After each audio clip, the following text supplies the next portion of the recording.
आप सभी को नमस्कार। आप सभी को दिवाली की ढेर सारी शुभकामनाएं। आज ये प्रेस वार्ता मैं इसलिए कर रही हूँ आप लोगों से एक पत्र साझा करने के लिए।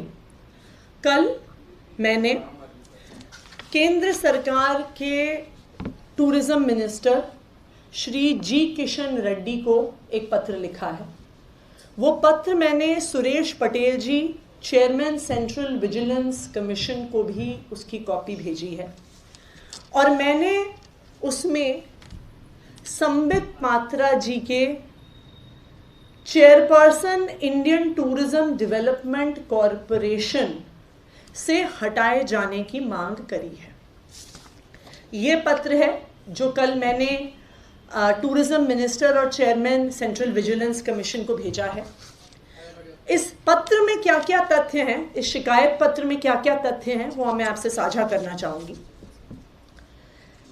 30 नवंबर 2021, 30 नवंबर 2021 को संबित पात्रा जी को Indian tourism development corporation ITDC का चेयरपर्सन नियुक्त किया गया था।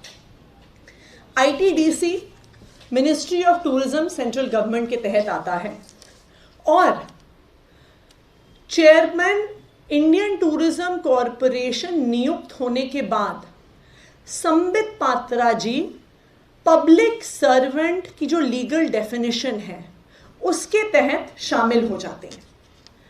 पब्लिक सर्वेंट को इंडियन पीनल कोड में, IPC में, प्रिवेंशन ऑफ करप्शन एक्ट में, CCS rules, central civil servants rules, सब में बहुत स्पष्ट तौर से परिभाषित किया गया है। और एक पब्लिक सर्वेंट की सबसे महत्वपूर्ण परिभाषा ये है कि कोई भी पब्लिक सर्वेंट किसी भी पॉलिटिकल पार्टी से जुड़ा हुआ नहीं होगा। एक पब्लिक सर्वेंट होने के नाते कोई भी व्यक्ति ना किसी पार्टी से जुड़ा हुआ हो सकता है, ना किसी पार्टी के लिए प्रचार कर सकता है, ना अपने सरकारी पद को किसी भी पार्टी को प्रमोट करने के लिए यूज कर सकता है। परंतु संबित पात्रा जी चेयरमैन ITDC होने के बावजूद, पब्लिक सर्वेंट होने के बावजूद भारतीय जनता पार्टी के राष्ट्रीय प्रवक्ता के पद पर बने हुए हैं। आप लोग अक्सर उन्हें भारतीय जनता पार्टी की प्रेस कॉन्फ्रेंसेस करते हुए देखते हैं।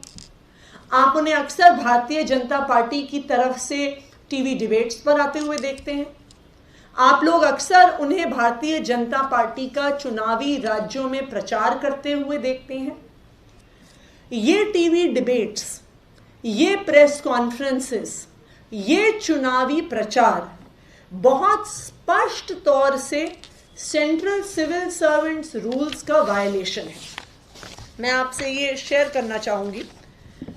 रूल 5 और CCS कंडक्ट रूल्स ये स्पष्ट तौर से कहता है कि कोई भी पब्लिक सर्वेंट, और मैं उस रूल 5 का सेक्शन 1 पढ़ रही हूं, no government servant shall be a member of or be otherwise associated with any political party or any organization which takes part in politics, nor shall he or she take part in, subscribe in aid of or assist in any other manner any political movement or activity। ये बहुत स्पष्ट तौर से rule 5 of CCS conduct rules 1964 में लिखा हुआ है। लेकिन संबित पात्रा जी बिना किसी नियम कानून को ध्यान में रखे भारतीय जनता पार्टी के लिए प्रचार करते हैं, भारतीय जनता पार्टी के लिए प्रेस कॉन्फ्रेंसेस करते हैं, भारतीय जनता पार्टी के लिए टीवी डिबेट्स करते हैं। और अगर आप संबित पात्रा जी की ट्विटर टाइमलाइन पे जाएंगे तो आपको दिखेगा कि बहुत सारे पॉलिटिकल वीडियोस और बहुत सारे पॉलिटिकल डिबेट्स संबित पात्रा जी अपने सरकारी दफ्तर से करते हुए पाए जाते हैं, जो एक मिसयूज ऑफ पब्लिक ऑफिस का स्पष्ट उदाहरण है। इन्हीं सब कारणों से मैंने केंद्रीय पर्यटन मंत्री श्री जी किशन रेड्डी जी को और सेंट्रल विजिलेंस कमिश्नर को यह शिकायत पत्र लिखा है और ये मांग करी है कि संबित पात्रा जी को तुरंत प्रभाव से चेयरमैन आईटीडीसी के पद से हटाया जाए। धन्यवाद। सेंट्रल विजिलेंस कमीशन, अभी मैं ये चिट्ठी आप लोगों से साझा भी कर लूंगी। तो एक पूरी डिटेल्ड शिकायत हमने सीवीसी को और टूरिज्म मिनिस्टर को रखी। मैम, आज फिर से प्रधानमंत्री ने दोहराया कि टैक्स पेयर्स को जब देखते हैं कि पैसे से रेवड़ी बढ़ रही है तो बड़ा दुख होता है। देखिए, मैं आदरणीय प्रधानमंत्री जी को कहना चाहूंगी कि मैं उनकी बात से बिल्कुल सहमत हूं कि देश की जनता जब फ्री की रेवड़ियां बढ़ती हुई देखती है तो हमें बहुत दुख होता है। हमें बहुत दुख होता है कि देश में महंगाई चरम सीमा पर है, देश में बेरोजगारी चरम सीमा पर है, पर उनके दोस्तों को जब 10 लाख करोड़ की रेवड़ियां मिलती हैं तो इस देश की जनता को बहुत दुख होता है। देश की जनता सोचती है कि हमने मोदी जी को वोट दिया था कि वो हमारी जिंदगी में कुछ सुधार करेंगे। देश की जनता सोचती है कि ये वही प्रधानमंत्री हैं जिन्होंने प्रचार किया था कि बहुत हुई महंगाई की मार, बहुत हुई बेरोजगारी की मार, अब की बार मोदी सरकार। मोदी जी ने ये नहीं बताया था कि इस अब की बार मेरे दोस्तों के लिए सरकार। मोदी जी के दोस्तों को 10 लाख करोड़ मिल जाते हैं।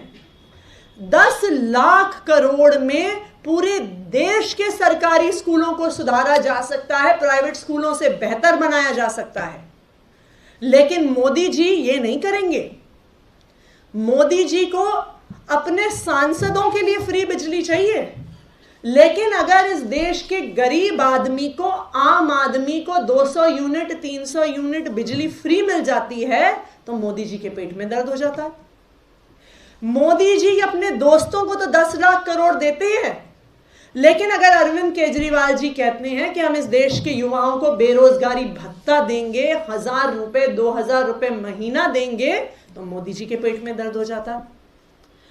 तो आज देश में रहने वाले लोग ये देख रहे हैं कि एक तरफ कुछ पार्टियां हैं जो सिर्फ अपने परिवार के लिए कुछ करती हैं, अपने दोस्तों के लिए कुछ करते हैं, और दूसरी तरफ अरविंद केजरीवाल जी हैं जो देश के टैक्स का पैसा देश की जनता पर लगाते हैं और फिर भी इस देश की इकलौती मुनाफे की सरकार चलाते हैं।